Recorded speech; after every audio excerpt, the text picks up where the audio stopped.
It's now recording? Yeah?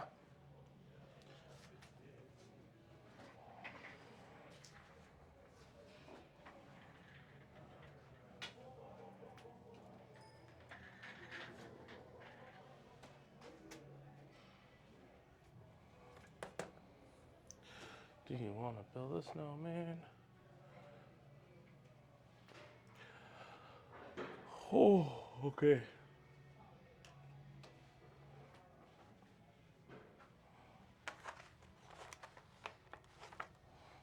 Ready? All right. All right, let's get started. So, what are things customers want to hear? So we're going to talk about this. Customers. What customers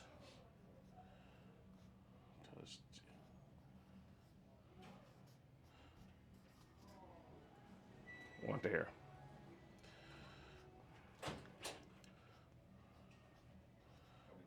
Here, of course we are. We are live. Okay, so here's what customers want to hear. So customers only want to hear three things. These are the three things customers want to hear. Once you understand this, then you'll understand in terms of you'll understand the price presentation. Because when you're going through the price presentation, you have to understand, what do customers want to hear from me? Customers want to hear, how much is it? How much? They want to hear, what is my ROI? So they want to understand, what is their ROI? And then what is their ROC, return on capital? Okay, so these are investment terms. And the reason why we're going to utilize these investment terms is because customers in personal training are making an investment. When it talks about how much, it's not just money. What are the three things that people have to look at when it comes down to personal training? Time, right? They look at effort. How much effort is this going to take? And then money.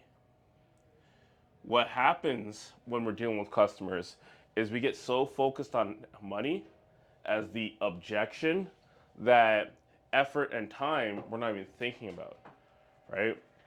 When people see this as a customer, what they want to hear is, how much is this going to cost? The one conversation I have with you about cost is not the same as the 156 hours of effort that you're going to need to do to get the goal that you have. You know what I mean? So when you're coming in and you're like, okay, I want to train, and I say, okay, it's going to cost $396, Alfredo. And you're like, okay, cool. And you're like, oh, that's kind of expensive. Okay, so is it an expense thing, Alfredo? Or what else could it be? Well, it's time. So it's not an expense thing. No, it's actually my time. I don't know if I can actually commit to that long. Okay, Alfredo, so we talked about your goal. You said your goal was to lose 30 pounds, right? Okay, to lose 30 pounds, it's going to take you roughly about 6 months of training, but then also to solidify those goals, so that stabilization of the metabolization of your muscles is going to take a bit longer. So we're roughly about the 9-month marker. So we want to make sure that we keep the goals, we want to make sure that we keep the gains that you got, and we're changing up your lifestyle. So it's going to take some time and effort to get there. So it's not about money anymore. But a lot of times we get stuck on money. So now with ROI, when it comes down to ROI, what everyone wants to know is, how soon? So let's say, for instance, so this is all in the beginning process. You got to hook customers with these things. So once customers understand, how soon am I going to be able to get this? People want to know that.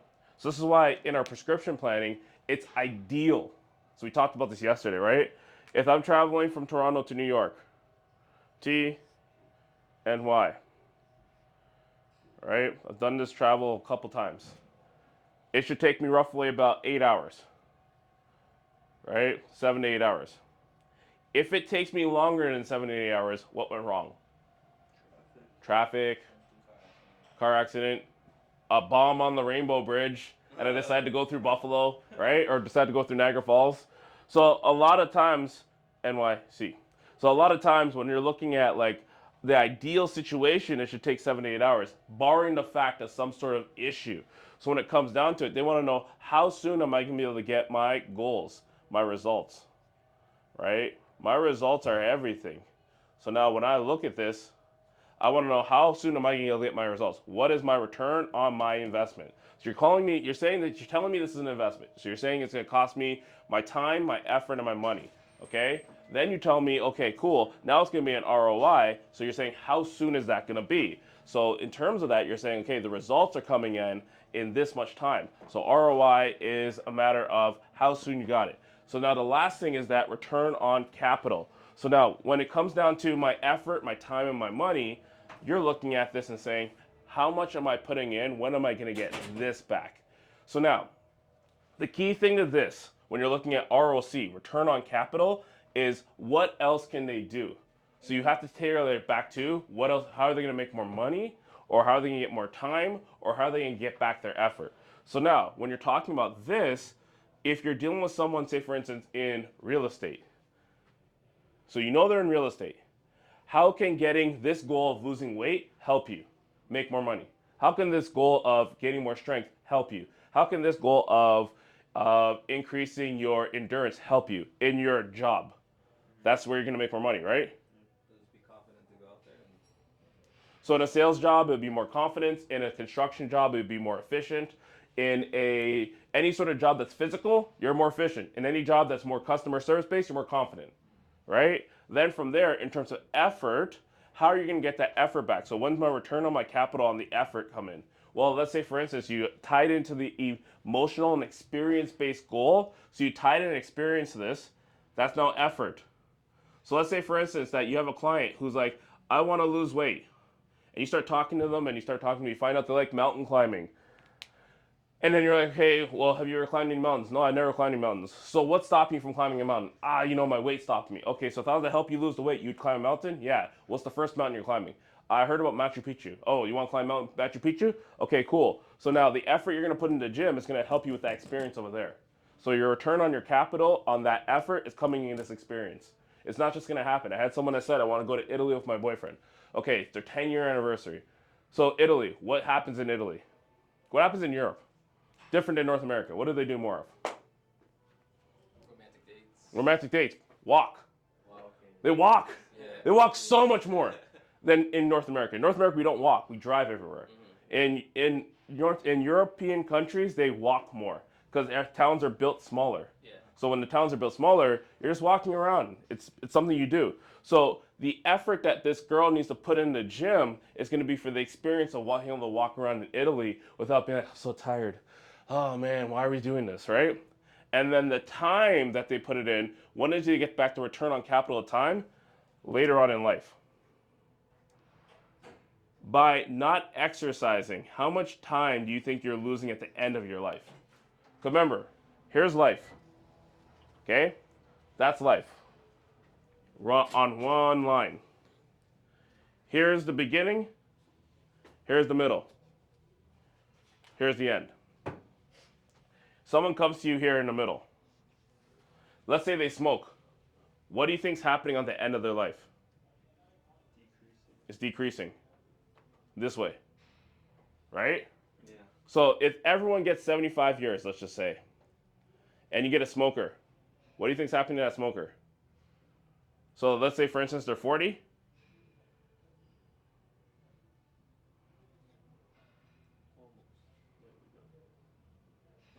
Let's say they're 40, right?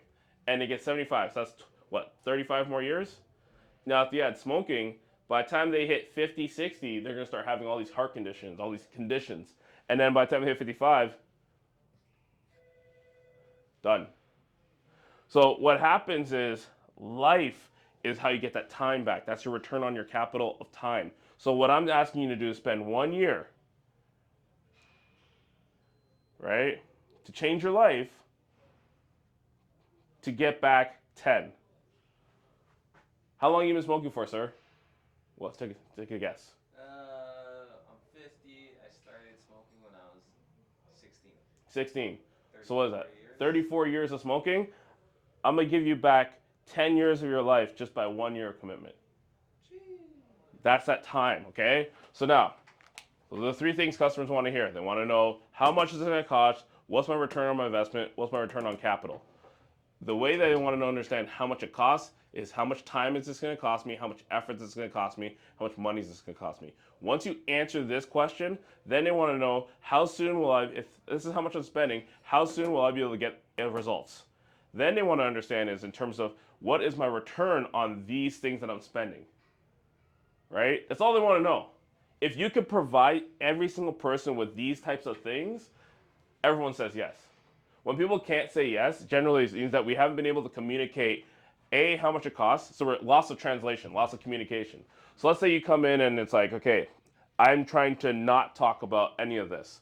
And I just want to talk to you about how much. Because that's all you can think about right now. Remember, this is the three things customers want to know. They're not going to tell you this. They're not going to be like, hey, Cam, guess what? I want to understand how much is it. No one comes in easily, right? As humans, we don't come with manuals. We just show up. So now this is psychology and understanding humans. So once you understand humans, you understand that one, two, three, these are the three things you're paying attention to.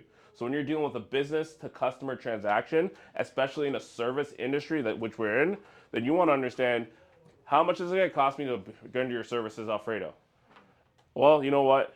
Alfredo is going to cost you time. I need you to commit to 1 year. Okay? It's going to cost you lifestyle. You're going to need to change up your lifestyle. You need to do some stuff. 3 commitments, right? We have 3 commitments that we ask every single person to do. That's how much it costs. And then it's going to cost you some money. The money is the easy thing. The time and the effort are going to be the hardest things you need to commit to. Because what's going to happen, so psychology, people go through 12-week cycles of committing and non-committing. So cycles like this. So like they're really excited, then they're really not excited. They're really excited, they're not excited. They're really excited, they're not excited. Depending, this is why like you don't really want to do 6-month contracts, because a 6-month contract, you might catch them on a downturn or a not excitement, and now you got to try and convince them to get excited again. And that's 12 weeks down. So I think he'll go through emotional highs and emotional lows. 12 weeks up, 12 weeks down. It's just a natural cycle of life, right? So if you catch someone in terms of a decision and they're up here, and then as soon as they start going down, they're thinking about all the bad things. Why did I do this personal training? It's such a waste of money. Oh my gosh, I'm not getting results. They step on the scale. Oh my gosh, I got a result. Yay. Whoop. I'm not getting any results. Whoop. I'm not getting any results. All right, we're up for renewal. But I'm not really liking the results I'm getting. You lost 20 pounds. But I want to lose 60. Yeah, that's going to happen in a year. It's the classic case of, are we there yet? Right? If I want to make it from here to New York City in 4 hours, but it takes 7 to 8, it doesn't matter how fast I drive, because on the apparatus of driving, it's going to take me to 7 to 8. If I want to New York in 4 hours, I shouldn't complain. Right? So if someone really wants those results really quickly, what could they do? They can get some surgery. They can take some restoratives, as they call it in Russia. They get some restoratives. But they can do some things that they can do some things that will cause things to go faster. But the reality is, what we're talking about with them is a lifestyle. So then it goes back into ROC, return on capital. So you're going to be able to increase your job, you increase your earning income potential at your job, you're going to be able to live out that experience that you talked about in the beginning, and you're going to be able to increase your life expectancy. Not only life expectancy, but you're going to be able to increase the lifestyle, right? Quality of life. Because when you're talking to someone, you're saying, okay, Jaden, I know that you're 30 right now. Think about this. When you are 60, how do you want to live your life? It's 30 years away. It happens quickly, trust me. All of a sudden, you're 30, then you're 40, then you're 50, then you're 60. That's decades. 60 is only 3 decades. It's only 3 decades away. So let me ask you a question. You're 30 now. 2 decades ago, how old were you? Right? Can you remember it? Yeah. So now imagine now you're 30 right now, and in 3 decades, you're going to be 60. How do you want to be able to live by the time you're 60? What do you want to be able to do? Right? So you got to get people thinking that, because people don't think that. Yeah. When you're 20 something, you're not thinking about 60. No. You're thinking about tomorrow. You can barely see past next week. You can barely see the weekend. right? It's so foggy. Get ready for the club. And then as soon as you get older, then it gets less foggy and you start seeing more. And then add in old parents, and Uh, then grandparents dying, and then parents dying, then you even see even more, and then you see health concerns from parents, and you start seeing more, and then you're like, more, you start seeing mortality, and then from there you're like, ooh, I don't want that. So at what point do you need to make a decision in life? The earlier, the better. So I'll give you this story, and then I'm done. I used to smoke cigars back in college. Well, back in, yeah, college. I'll say college age. Um, and I had a routine. I would go to a convenience store, I buy a pack of Captain Blacks. Captain Blacks, they sell in singles. So you go to the convenience store, you say, okay, I want one. It's $1 for one. Boom, boom, sell one. I never bought a pack of cigarettes. Reason why? Once you buy a pack, that's in my head, you are addicted. So I was like, I don't want to be addicted to this stuff and never buy a pack. Started buying packs of Captain Black stuff. I was okay being addicted to cigars. So I'd drive, my routine was pull up at the convenience store, buy a pack, unwrap it, smoke my first one, go onto the highway, drive to school. As soon as I get to the city, Hamilton, open up another one, smoke another one, get into my where I parked my house, got out another one, smoked another one, go out for the night, go upstairs, smoke another one, until I'd finish a pack in a day. Then I'd go buy another pack. A pack would probably last me. I probably smoke 2 packs a week, right, of Captain Blacks, which like cigars is roughly about each cigar is like 3 cigarettes, whoa. right? So it's more unhealthy. Anyways, so that was my smoking habit. I had it down pat. If I continued that, I'd be smoking to this day, like for sure. I'd probably be smoking a pipe, like that's where I'd be going. So from there, go on to I was in school and I'm walking by and I see quit smoking, win a car. Like I smoke, I want a new car. I can quit. That's why I quit. So I saw that and I'm like, okay, cool. You know what? I'm gonna sign up for that. So I signed up for it, went online, signed up for it, did all that stuff, and then it said it gives you a bunch of rules. So first it said identify your triggers. Psychology 101. Identify my triggers. I identified all my triggers. So number 2, make sure you have an accountability partner. Tell someone that you're doing this. Hey friend, I'm quitting smoking for the month of May. Please help me. If you see me smoking, just remind me. Okay, they said you cannot smoke. So I did not smoke for the entire month. I did not win a car, but I quit smoking. Because from there, it didn't matter anymore. Because like I'd smoke, like I think I tried to smoke when I realized I didn't win, the month was done. I picked it up and I'm like, I don't feel like it anymore. And then from there, it just evolved and I got away from that. So that's behavior. So now for that, how much did it cost me to quit smoking?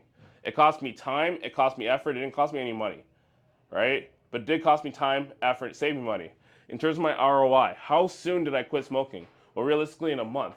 So a habit that was realistically I want to say 5, 6 years in, like, results took me a month. My ROI, or return on my investment of my time and effort, was a month. From there, in terms of my ROC, so my return on my capital of my time and my effort, well, I work out now. I live a healthy life. My kids work out. They live a healthy life. My wife works out. They live a healthy life. We eat healthy. I live a healthy life. My job is in fitness. I don't have to deal with any like sort of thing in terms of like, oh my gosh, I make more money. I'm happier. I don't spend money on cigarettes or any nicotine or anything that is smoke related. And then my quality of life went up. I can add more years to my life. I can actually see myself living to 100, where before I'd be like, I might die at 60, right?